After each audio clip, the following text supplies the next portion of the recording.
انسان زندگی میں جب جدوجہد کرتا ہے، کوشش کرتا ہے، وہ بہت سارے دنیاوی اسباب اختیار کرتا ہے۔ جتنی عقل اللہ نے دی ہوتی ہے اس عقل کا بھی وہ استعمال کرتا ہے، کوشش کرتا ہے کہ کچھ اچیو کر سکے زندگی میں، کچھ مقاصد کا حصول اسے میسر آئے۔ عزیز بھائیوں، ایک بات اپنے ذہن میں اچھی طرح بٹھا لیں اور لکھ لیں کہ زندگی میں جو کسی بندے کو کامیابی حاصل ہوتی ہے وہ رب تعالیٰ کی مدد سے حاصل ہوتی ہے۔ اگر رب تعالیٰ مددگار ہو تو پھر کوئی چیز بھی رستے میں رکاوٹ نہیں بنتی، اور اگر مالک کریم کو منظور نہ ہو تو انسان بہترین سیاستدان ہو، اچھا ایڈمنسٹریٹر ہو، اس کا ذہن بڑی وسعت رکھتا ہو، بڑی اچھی پلاننگ کرنا جانتا ہو، سارا کچھ ہو، تو بندہ ناکام ہو جاتا ہے۔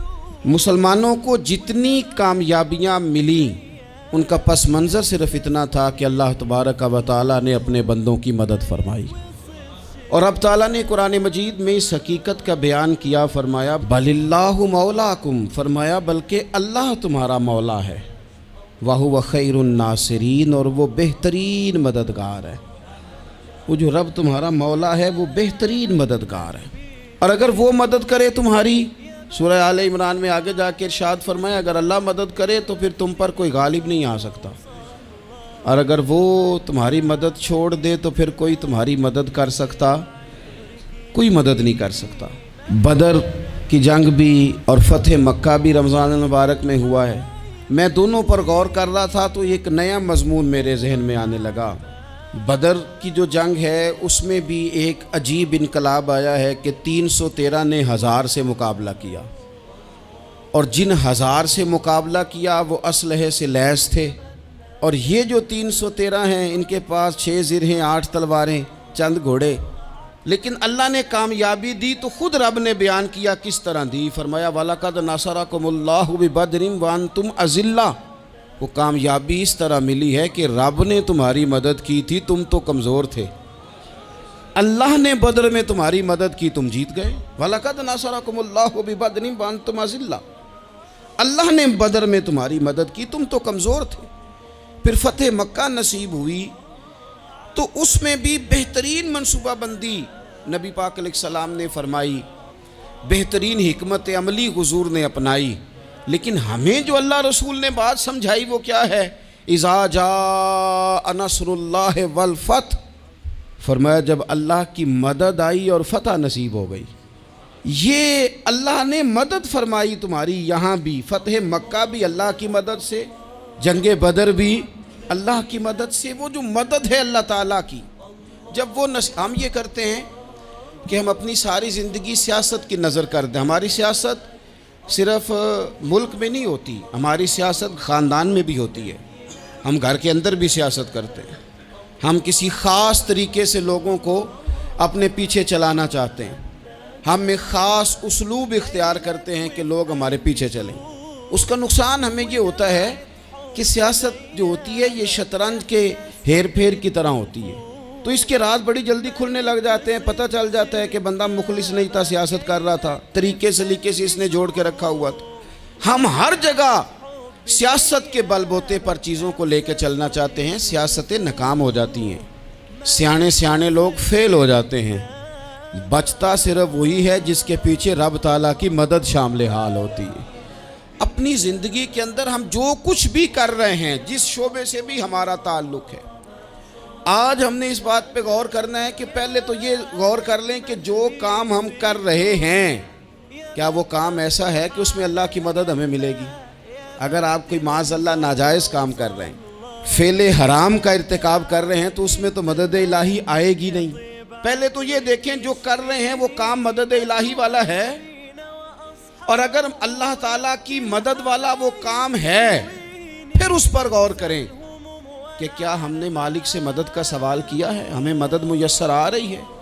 وہ میں نے بزرگوں سے ایک بات سنی تھی، وہ بڑی یاد رہ گئی۔ وہ فرمایا کرتے تھے قابلیت بھی بڑی چیز ہے لیکن قبولیت سب سے بڑی چیز ہے۔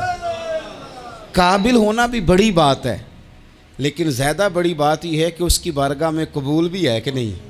اپنی زندگی میں اللہ کی مدد کی طرف بڑھیں، مالک کی مدد کا حصول اختیار کرنے کی کوشش کریں، اللہ کے ساتھ اپنے آپ کو جوڑیں۔ اگر اللہ کی مدد نصیب ہو، یہ جو ہم جتنا ڈرتے رہتے ہیں، سہمے رہتے ہیں، پریشان رہتے ہیں کوئی کیا کر دے گا، ہمارے ہاں نا ہر شعبے میں معاذ اللہ ایک مافیا ہے، الا ماشاء اللہ۔ وہ مافیا کہتا ہے میرے ساتھ ملو گے تو میں چلنے دوں گا، ورنہ میں نہیں چلنے دوں گا، مارکیٹ میں آ ہی نہیں سکتا فلانا بندہ، چونکہ یہاں ہمارا قبضہ ہے۔ اور میرے بھائی پھر بہت سارے لوگ جن کی نیتیں اور ارادے بڑے اچھے ہوتے ہیں شروع میں، وہ بھی اس مافیا کا شکار ہو جاتے ہیں اور ان کے رنگ میں رنگ جاتے ہیں۔ یاد رکھنا، کسی شخص کی بلیک میلنگ کا کبھی شکار نہ ہونا، کبھی کسی کی میٹھی اور مسجع مکفہ باتوں کا شکار نہ ہونا۔ کوئی کیا کر سکتا ہے اگر اللہ مددگار ہو تو؟ جس کو رب کریم اٹھانا چاہے اسے کوئی گرا سکتا ہے؟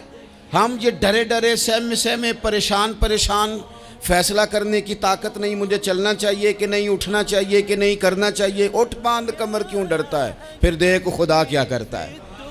حضرت عبداللہ ابن عباس فرماتے ہیں میرے نبی پاک علیہ السلام نے میری تربیت فرمائی، حضور نے میری تربیت فرمائی، اور محبوب پاک علیہ السلام نے فرمایا عبداللہ یاد رکھنا، یہ نوجوان دوست میری بات لکھ لیں، پریشان لوگ میری بات لکھ لیں، جن کے پاس قوت فیصلہ نہیں وہ اس بات کو لکھ لیں۔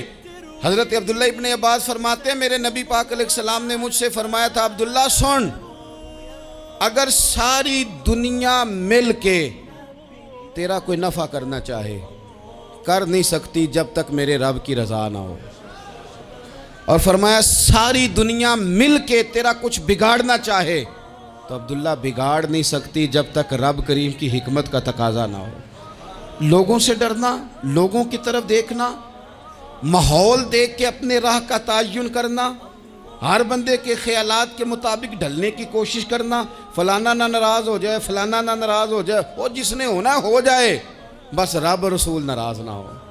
اپنی زندگی میں اپنے مالک کو مولا جان کے، بل اللہ مولاکم، اللہ تمہارا مولا ہے، وَهُوَ خَيْرُ النَّاصِرِينَ، وہ بہترین مددگار ہے۔ توجہ جب بھی کریں رب کی جانب کریں، اپنے دل کا قبلہ درست رکھیں، سوچوں کے زاویے سیدھے رکھیں۔ میرے بھائی مالک جب بندوبست کر دے نا، جب مالک بندوبست کر دے پھر ایسا بندوبست کرتا ہے کہ لوگوں کے پاس نا چارہ نہیں رہتا۔ حضرت مریم رضی اللہ تعالی عنہا پاک باز تھیں، مسجد میں رہی تھیں، پر مالک کی حکمت کے تقاضے بڑے عجیب ہیں نا۔ پھر جناب مریم کو اللہ تعالیٰ نے بغیر شوہر کے اولاد عطا کر دی۔ یہ بات ہی ایسی تھی، وہ کسی نے کہا تھا کہ مخلوق تو فنکار ہے اس درجہ کے پل بھر میں سنگے در کعبہ سے بھی اصنام تراشے، تم کون ہو کیا چیز ہے داغ کبابی، لوگوں نے تو مریم پہ بھی الزام تراشے۔ تو لوگوں نے کہا کدھر سے لے آئی بچہ، تیرا باپ تو ایسا نہیں تھا، کہاں سے لے آئی؟ اللہ کرے میں آپ کو سمجھا سکوں، ذرا اپنے آپ کو وہاں کھڑا کریں کہ ایک پاک باز عورت، پاک باپ کی بیٹی، طیب ماں کی بیٹی، اور اللہ کے گھر میں پرورش پانے والی خاتون، ایک وہ وقت اور ایک یہ وقت کہ اس عورت کو کٹہرے میں کھڑا کر کے پوچھا جا رہا ہے کہ معاذ اللہ تیری گود میں بچہ جائز نہیں ہے، کہاں سے لائی ہے؟ اب خود سے صفائیاں بندہ کتنی کو دے، کتنی کو وضاحتیں کرے۔ اور میں نے تو اپنی زندگی میں دیکھا ہے زیادہ وضاحت دینے والے کو بھی لوگ جھوٹا سمجھنے لگ جاتے ہیں، زیادہ وضاحت دینے پر بھی لوگ کمزوری کا اظہار سمجھتے ہیں کہ کمزور پڑ گیا۔ آپ صلح کی کوشش کرتے ہیں، سامنے والا بزدل سمجھ لیتا ہے، زیادہ وضاحتیں بھی کمزور کر دیتی ہیں۔ اب حضرت مریم کو کٹہرے میں کھڑا کر کے کہا بچہ کس کا ہے؟ تو پھر خدا بندوبست جب کرے، اللہ جب مددگار ہو، تو پھر حضرت مریم کی گواہی درختوں سے نہیں دلوائی، اس نے پتوں سے نہیں دلوائی، پھر فرشتے نہیں بھیجے۔ حضرت مریم کہنے لگی مجھ سے نہ پوچھو، وہ جو پنگوڑے میں ہے اسی سے پوچھ لو، ان سے پوچھو نا، وہ کون ہے پوچھ لو، ان سے کر لو سوال۔ انہوں نے کہا پنگوڑے میں چند دنوں کا بچہ یہ جواب دے گا؟ مددگار تھا رب، ان کی برات کا اعلان کرنا تھا مالک نے، اور جب مالک اعلان کر دے، جب مالک تیری صفائی دینا چاہے، جب مالک تجھے دنیا کے سامنے نکھارنا چاہے، تو